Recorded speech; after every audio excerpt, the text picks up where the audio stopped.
I will shake your hand. Hey, I know you. Hey. Hey, right? So today, if you've been following all my posts and all my spams on your walls, we are making a DoomFist figurine that I'm giving away. I have the fuzz box, my fuzz box that is falling apart on me rapidly, which will be remade here shortly. Anybody who wants to give me a hand with that, you're more than welcome to. Comment below if you know how to make boxes. Yeah, that'd be definitely super handy and helpful.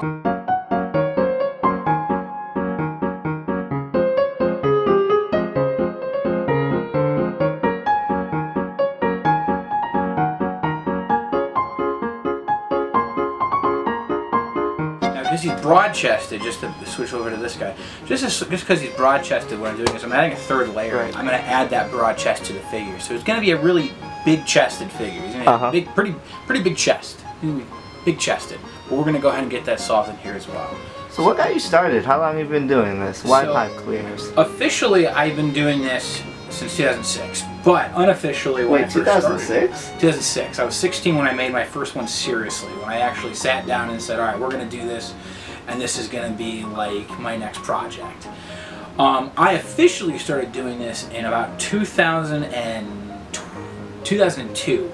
So the story goes that I was a wee young lad at Ratner Montessori School. I don't know if you ever heard of it. It's a private school. And when I made this figure, I put a Lego head on him. Like I just was like, I'm just gonna put a Lego head on you and like whatever. But from there it grew, and I just started making more and more and more. And eventually my pipe cleaner figures went from something that is maybe the size, maybe like a few inches tall, like the size of a Lego figure, to full replica. I can make anything. So it's become a lot more that I can actually make whatever I really feel I want to than anything else. So like and in that I've also learned how to do muscle reconstruction. I've learned human anatomy because of it, because I'll just go on Google Images and be like, oh, okay, so that's how the pectoral muscles are going to look, or that's how the tricep and the bicep will be, like that's how that's going to look. Okay, and I basically just took that and I learned.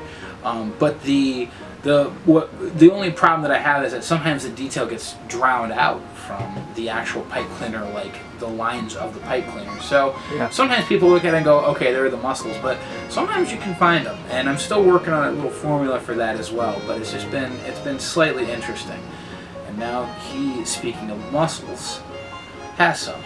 See? Nice. There you go. So he's got his muscles. I'm going to smoothen out the shoulders and combine it in with the main body here in a second.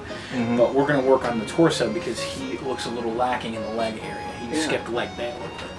So we're going to go ahead and drop some legs on him. Now, he's going to be a full-fledged figure. This guy's actually going to be, he's going to be pretty tall. So, and I made him that way because this is going to be what I call premium figures. So I do two sizes of figures. I generally either do one that's a little smaller and it has some detail, but it's going to be stuck on a platter, or a little saucer. I have two sizes. Generally, it's the premium is like the really nice one that I had a lot of time and a lot of pipe cleaners to do. The other one isn't the fact that I don't do that, but I make it in a way where you're only gonna, it's just gonna sit. It's gonna sit on your shelf. It's not gonna go anywhere. This is gonna be something where you can pose it. You can move it around however you want. You can put it in different poses. The arm will be fully posable. The arms move open, hands open. Hand only has 3 fingers on it though, because that's just the way I designed them. It's a little easier just to do 3 fingers. So that is that. Are you self-taught?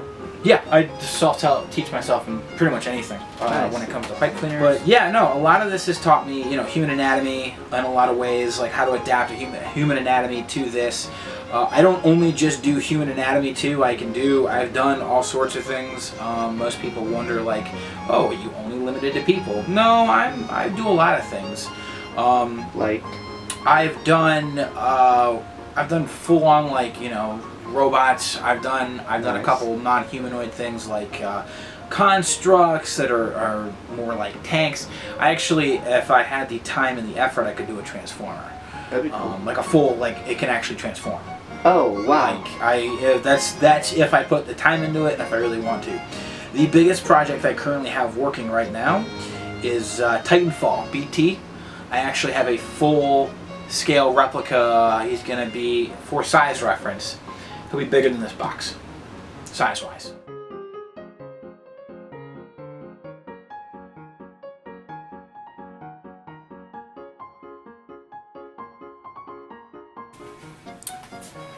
Yo, there he is. Hey. Hey.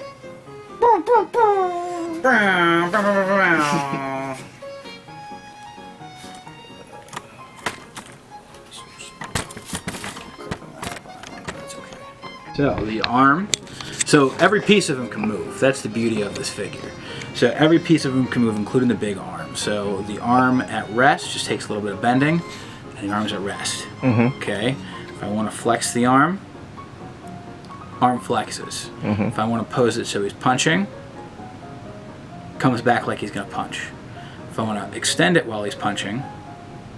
Huge shout out to a couple friends of mine, if you don't mind checking them out. Classy Nerd Talk, my buddy Taylor helps run that page. It's awesome. I always go to them. Also check out my podcast. Not going to have any updates shortly because I'm doing this, but I will be having a podcast come out shortly. If you are interested in being on, just shoot me a message on my page. That's facebook.com/FuzzForge. Just made some graphics for it. It's going to be awesome. And again, if you have any interesting design figures, if you have your own custom character you want me to see, as long as you provide a picture, I might be able to do it for you. Commissions will be coming up soon, and hopefully, like I said, the web store will be coming up as well. I'm always looking for more people to do this kind of stuff with me. Let me know if you have anybody you want to see, anything you want to do, and then also get Alex in on it too. He's a baller camera guy. Thank you. But yeah, that has been this edition of, I don't know even what to call this. A time-lapse FuzzForge. A time-lapse for FuzzForge. I'm Ben. Alex is the guy behind the camera. Thanks for watching.